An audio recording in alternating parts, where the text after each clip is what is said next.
August 13th, 1944. You are fighting overwhelming forces that you provoked. You are losing. What do? You pick a fight with kids who are easier to beat, at least if you're the Waffen-SS and fighting for the blood and glory of your race.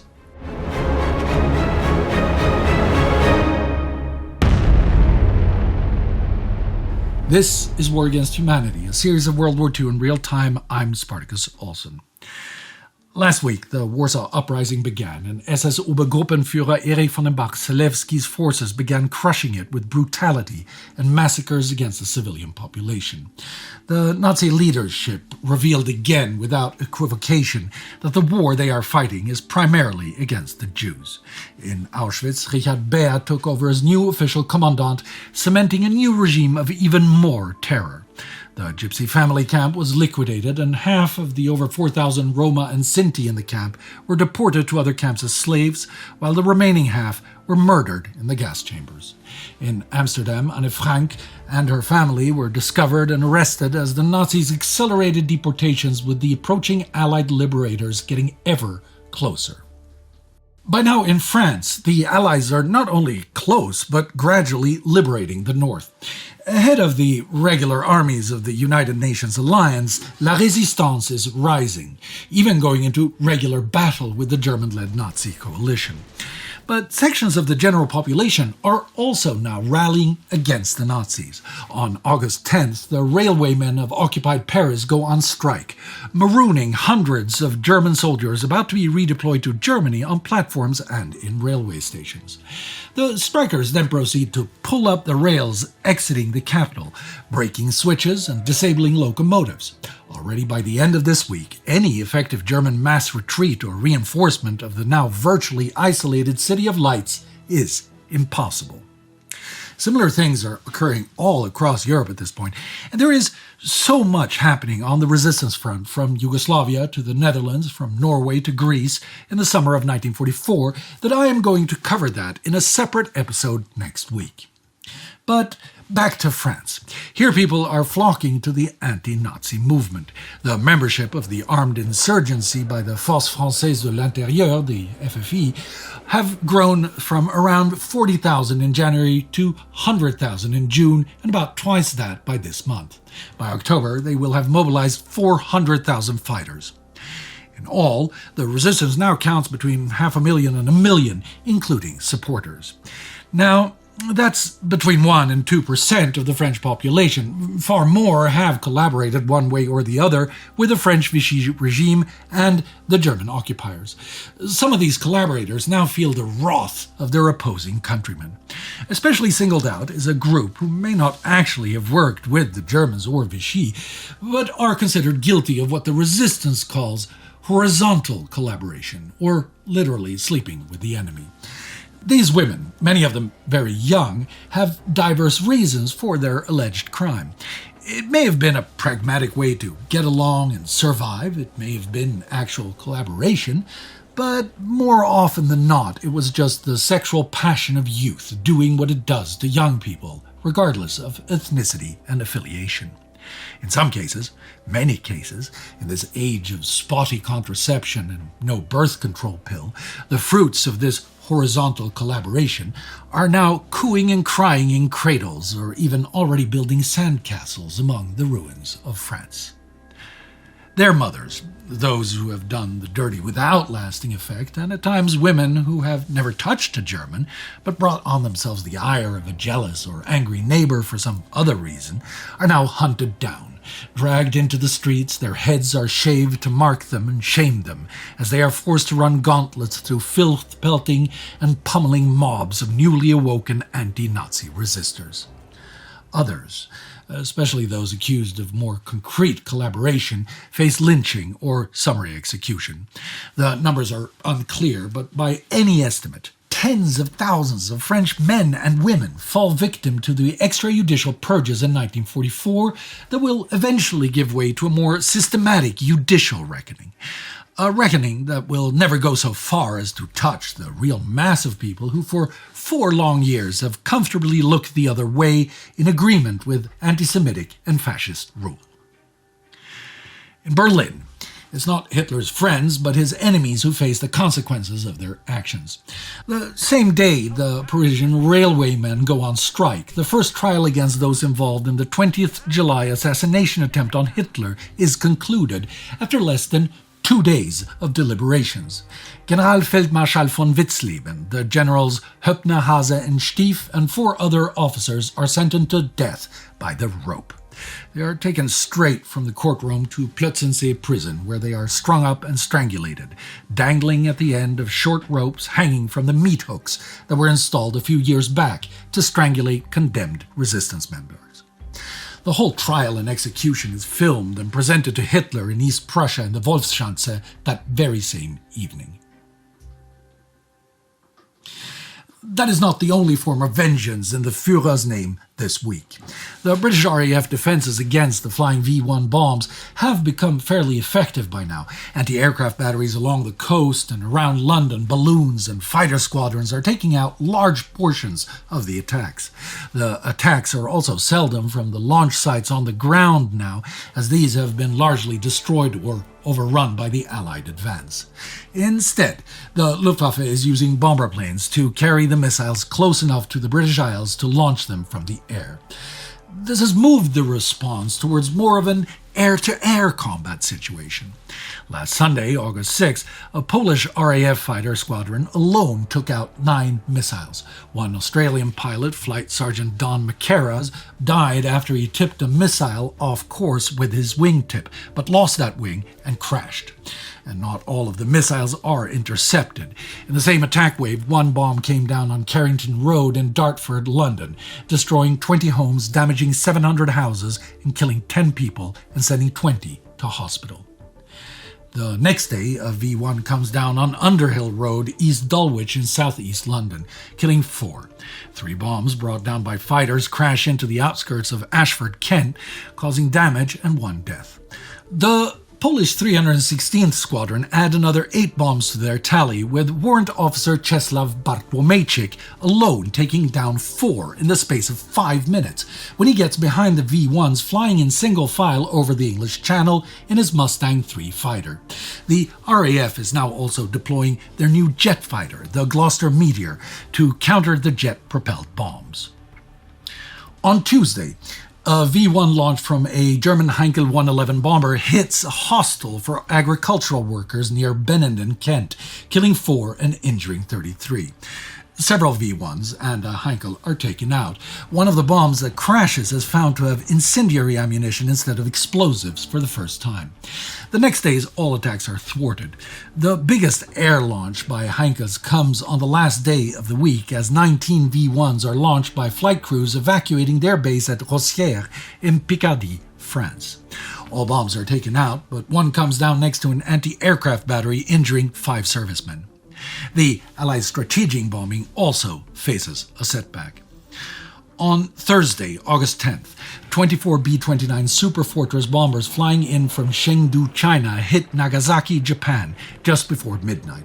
The target is the Mitsubishi factory, but they miss it. A few bombs come down in the nearby residential areas, but most are dropped into the damp forests outside the city near Oyama and Mount Hiku. In the city, 15 people are killed and 31 injured. 59 houses are destroyed by fire and 5 damaged by explosions. The main Allied aerial war effort in Europe this week is Operation Frantic, in support of the actual war effort instead of bombing civilians. The RAF and USAAF are bombing military and industrial targets in France, Poland, and Italy with some effect. On the first day of the week, they also bombed the military production operations administered from the Auschwitz camp complex. Heavy American bombers hit chemical plants of the Upper Silesian hydration plant in Blechhammer and destroy the oil refinery in Chebinia, 20 kilometers northeast of Auschwitz. In the newly formed subcamp Chebinia, 305 prisoners begin cleanup work and then continue expanding the camp that will double in size by the end of the month. But far greater numbers are about to arrive in the Auschwitz camp itself. On Wednesday, August 9th, the SS begin liquidating Łódź slave labor camps built around the now empty Jewish ghetto there. The 60,000 Jewish men, women, and children held there will be taken to Auschwitz, most to be murdered on arrival. As the Red Army advances, the SS also evacuate all smaller concentration camps east of the river Vistula.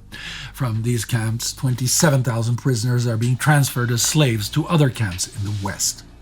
Further north, the evacuation of the Kaiserwald concentration camp outside of Riga, Latvia, begins. Already this week, there are arrivals at Auschwitz that have significance elsewhere in occupied Poland. They come from Warsaw. As the uprising enters the second week, the fighting does not abate, nor do the atrocities. The orders issued by von den Bach-Zelewski this past Sunday to focus more on fighting the Armia Krajowa and arrest civilians to kill them later is being followed only to some degree, and the advance of the SS coalition continues. Julian Kulski is a 14-year-old Polish fighter inside the city center, and he keeps a diary during the uprising. We have been told that while we are defending Żoliborz, the Germans are concentrating their main effort on breaking through the area from Wola to Saski Gardens, Brühl Palace, then to Kierbeja Bridge, and on to Praga. This attempt to gain an east-west corridor to the Russian front, however, has run into fierce opposition. In spite of countless brutal sorties by the Germans, every barricade, every house, and every square foot of land is being fiercely defended. He's right, but the cost is brutal, with 20 times as many casualties on the outgunned Polish side. Still, they hold on. The young fighters of the Armia Krajowa know their city, and they are now fighting largely based in the many-storied cellars of Warsaw. At the beginning of this week, they begin creating a network of connections between isolated districts of Mokotów and the city center. The Germans are neither knowledgeable enough of the subterranean nor equipped to follow them, and when the underground army literally goes underground, Warsaw's population goes with them. Whether they like it or not, more and more civilians are drawn into the fighting as they shelter in the cellars that are now command centers, bases, hospitals, kitchens, and living quarters. Above ground in the Polish-held parts of the city, bombing and shelling is incessant. In places held or captured by the Germans, the SS go house to house, room to room, rounding up many men for execution and herding men, women, and children together to be taken to Durchgangslager 121 in the Pruszków suburb. This has been a transit camp for Jews until now. The few hundred remaining in the camp when the week begins are taken to Auschwitz, where most are murdered by gas on arrival. By the end of the week, the first transport of non-Jewish Varsovians with 1,984 men, adolescents and boys and over 3,800 women and girls will also arrive at Auschwitz, where they will be enslaved. Other concentration camps will soon receive Varsovian slave labor too, as tens of thousands are forced into Durchgangslager 121. Back in the city, on Tuesday, August 8th, 8,000 of von den Bach-Zelewski's men begin an offensive to take the old town. The overall objective is to isolate the insurgent defenses, push them away from a strategic area overlooking one of the city's bridges, and liquidate them. The immediate goal is also to rescue Nazi governor of occupied Warsaw, Ludwig Fischer, and General Rainer Stahl, commander of the German forces before von den Bach-Zelewski arrived. Kulski writes in his diary, "The wedge of German steel today succeeded in advancing along Elektoralna Street to Brühl Palace, where Fischer and his staff have been surrounded since the first shot of the uprising was fired on Suzina Street, isolated in his fortress palace, defended by his stormtroopers and select SS units. The governor has been locked in a precarious position, not knowing when an attempt might be made to capture him. Fischer can have no illusions as to what will happen to him if he falls into our hands." The insurgents repel the attacks at first and hold their ground, but the pressure mounts. We knew that the Germans would press their attack even harder now.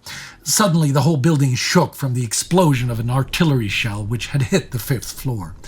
Now, a dreadful time started for us. Shell after shell began to explode in the different rooms, and the gunpowder made our eyes smart. Sometimes the explosions were so close that the shock waves threw us against the walls. The entire building's rooms and corridors were covered in clouds of dust and strewn with pieces of brick and fragments of exploded shells. Our building is now so perforated from the outside that it looks like a Swiss cheese, and inside all the rooms are badly damaged. We can only manage 3 to 4 hours sleep each night, as we have to spend time at the observation post, clean our weapons, and check our ammunition.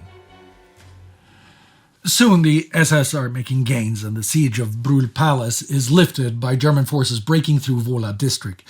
Fischer and Stahl leave the building escorted by tanks. With the fall of Wola, the Old Town quarter is cut off from the city center and surrounded. The Germans now cut off the fresh water supply to the entire city, and although the Varsovians immediately start digging wells, many of them will have to go thirsty, potentially to their deaths.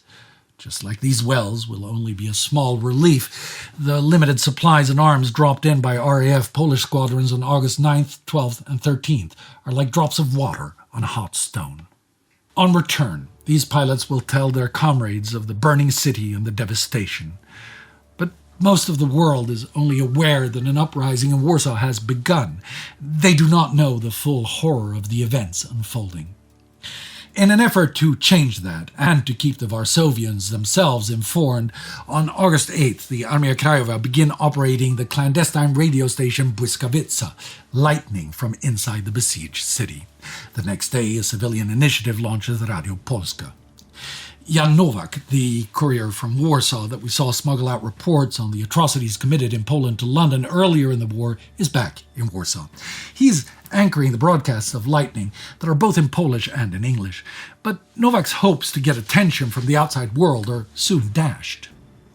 By comparison with most radio stations, Lightning was a buzzing bee. Its power was only 100 watts, but we hoped that the BBC's most powerful advanced monitoring receivers would pick up our voices.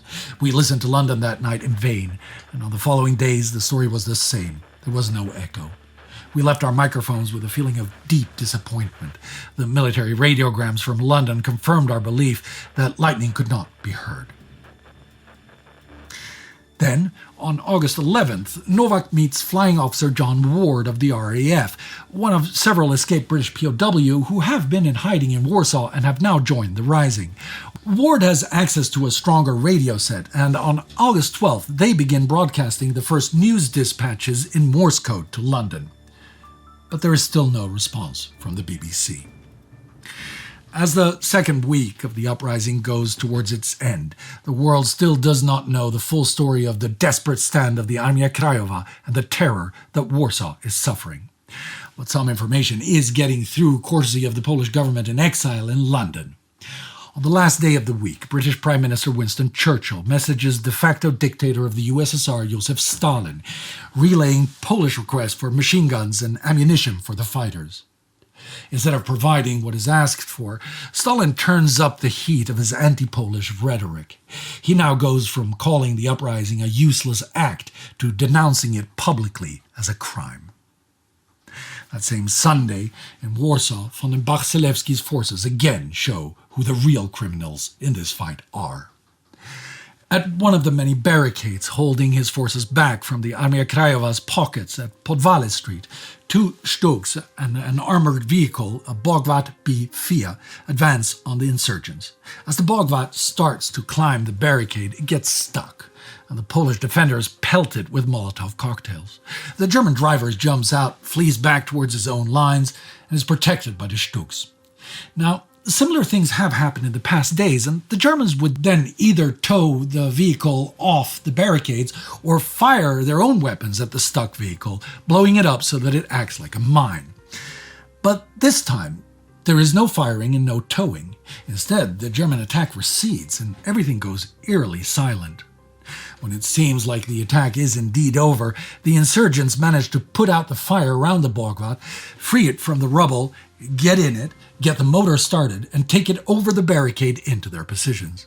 Overjoyed at the capture of such a prize and with the firing ceased, people come out of hiding and flock around, and as the Bogwat is driven down the street, children catch a ride on the side of the little tank while people cheer the driver on. But it's not a little tank. The Bogwat B4 carries a remotely detonated container loaded with 500 kilos of explosives at its front. With its single driver, it's made to advance under protection of its armor to a place to be breached or destroyed. The driver then arms the bomb, releases the container, and retreats. The attack at the barricades spooked the driver and he fled before he could release the container, but the bomb was already armed. That's why the Germans have stopped firing. They are simply waiting to set off the explosives. The Polish fighters don't know what the Bogvat is, and that they are now driving a huge radio-controlled bomb down the very narrow Podvale Street, lined with hundreds of civilian onlookers and Armia Krajowa fighters, with more and more flocking to celebrate the trophy. 12-year-old Maciej is fighting with the insurgents and lives in Podvale Street. He and another insurgent boy in the same unit jump onto the Bogvat as it stops for a moment in front of Maciej's house. As the Bogvat is about to turn into Kilinskiego Street, he loses his grip and stumbles down to the street. Leaving his friend still on the Bogvat, he runs on in giddy pursuit of that tank and is a couple of meters behind the street corner when the Germans decide to detonate, and a huge explosion turns the street into an inferno. Those 2 to 3 meters saved my life. I was in the aftershock and turned back in order to look for my colleague. I had no idea what happened to him. His name was Antek. He was 2 years older from me, and he sat on top of the tank. 1 moment later, I lost my consciousness. I was injured quite seriously there. I can still feel that even these days. I managed to survive, though, despite that over 300 persons have lost their lives there, for sure. And some estimates say that even up to 500 persons could have died there. It was an extraordinary case. There was not such a second massacre during the uprising. There were cases, though, where during one bombing around 1,000 people were killed, but they were not to be seen because they were buried under the rubble. Here, everything was seen. Fragments of bodies everywhere. Such is the Nazi war and the defenders of the purported master races. Hiding behind the imagery of toughness, the black and silver SS uniforms, or camouflage-trousered coolness, is a posse of cowards. Their equally dilettante comrades on the battlefields on the Romanian border and in Falaise are getting their asses handed to them by farmhands, welders, schoolteachers, and office clerks, rallied out of towns, cities, and villages from faraway places like Irkutsk, Northumbria, Wisconsin, Manitoba, Bendigo, Bengal, and the Atlas Mountains. And now, the only victory the Waffen-SS can find is by fighting with overwhelming force against poorly armed civilians and children. Little boys and girls forced to defend themselves with arms, crawling through cellars and sewers, afraid for life and limb, terrified of a tomorrow that may never come.